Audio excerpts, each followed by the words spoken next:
Si je vous demande en musique comment créer un enchaînement d'accords, est-ce que vous sauriez me répondre? Il y a un concept en musique méconnu bien souvent des débutants, mais qui lorsqu'on l'a compris, débloque beaucoup de choses. Et c'est le cas de ce qu'on appelle l'harmonisation de la gamme. Ici, on va voir comment harmoniser une gamme de Do majeur. Harmoniser, ça veut tout simplement dire prendre les notes de la gamme que l'on va utiliser, là en l'occurrence Do majeur, et créer un accord pour chaque note de cette gamme. Ici, on a Do, Ré, Mi, Fa, Sol, La et Si. Et comment on fait pour créer l'accord de chaque note de cette gamme?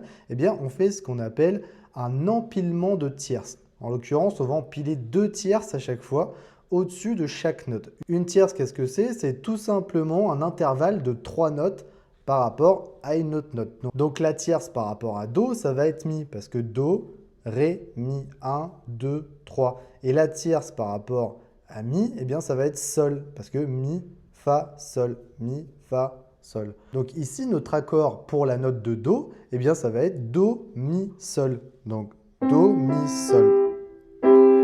Et cet accord-là, eh bien ça forme un accord majeur. Donc je rappelle le mode majeur, le mode mineur. Majeur, c'est plutôt une consonance joyeuse. Mineur, c'est plutôt une consonance triste. Donc si dans ce cas, par exemple, on se trouve dans l'harmonisation de la gamme de Do majeur, eh bien évidemment, le Do sera ce qu'on appelle notre accord de tonique, celui qui donne le ton.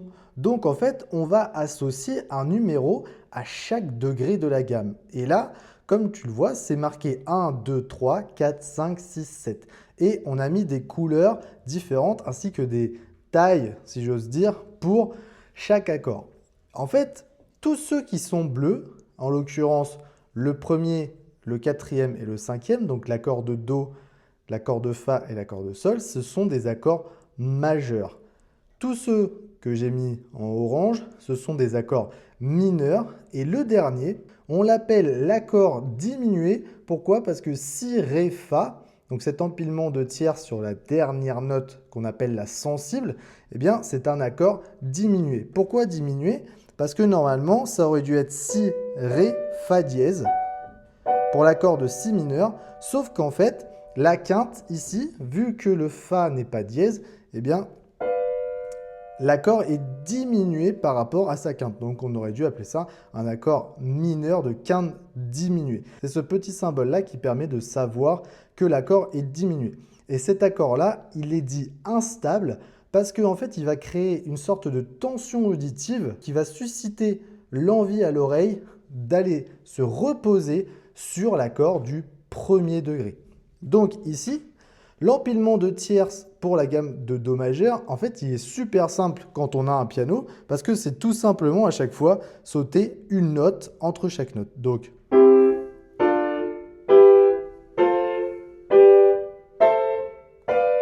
Donc, le premier accord, Do majeur.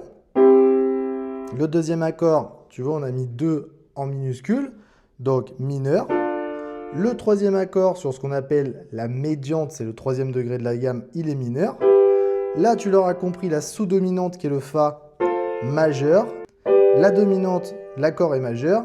Sus-dominante, l'accord, il est mineur. Et sur la sensible, accord mineur, quinte diminuée. Et ça va nous permettre d'aller chercher l'accord de tonique. Voilà, donc ce principe, il marche pour toutes les gammes. Et on va passer maintenant pour l'exemple de la gamme de Ré majeur pour voir si vous avez bien compris. Ici, Ré majeur, et je t'invite à aller voir la vidéo que j'ai faite pour savoir comment déterminer une gamme à partir de l'armure. Là, en l'occurrence, on est sur Ré majeur.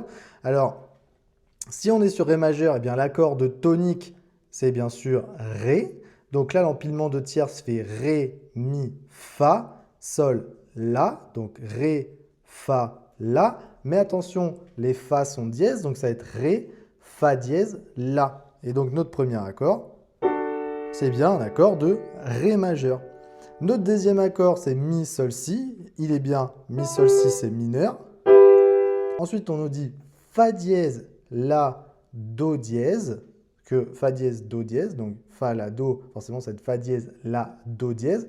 Cet accord-là, si je le joue, eh bien, il est mineur par rapport à ces intervalles de tierces et de quintes. Ici, on va avoir Sol, Si, Ré pour le quatrième degré. Donc, ça forme bien un accord majeur.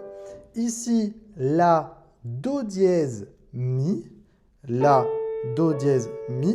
Donc l'accord de la dominante, donc le 5e degré, il est bien majeur. Ici, on va voir Si, Ré, Fa dièse. Donc l'accord de 6e degré est bien mineur. Et ici, Do dièse, Mi, Sol. Et on a bien un accord de quinte diminué pour aller ensuite retomber sur le 1er degré qui est Ré, Fa dièse, La, donc notre accord de Ré majeur. Donc voilà, c'est à partir de ce système-là qu'on connaît quel accord va avec quel accord. Donc cette note, 7 degrés, 7 accords du coup. Donc voilà, donc maintenant à quoi ça sert de savoir justement ça? Eh bien, si par exemple vous prenez cette gamme-là et que vous mettez votre accord de Ré majeur et que par exemple vous voulez faire des accords majeurs entre eux, eh bien vous savez que c'est Ré, Fa dièse, La, que c'est Sol, Si, Ré et La, Do dièse, Mi. Donc vous allez faire Ré, Fa dièse, La, Sol, Si, Ré, La, Do dièse, Mi. Et donc ces accords, vous êtes d'accord, qu'ils vont bien ensemble. On peut même chanter Baila, baila et la bamba, se necesito una poca de gracia. Voilà, donc c'est comme ça qu'on harmonise une gamme et qu'on sait quel accord va avec quel accord. Donc voilà, si cette vidéo vous a plu et vous a appris des choses, eh bien n'hésitez pas à liker, commenter et partager. Et puis abonnez-vous à la chaîne.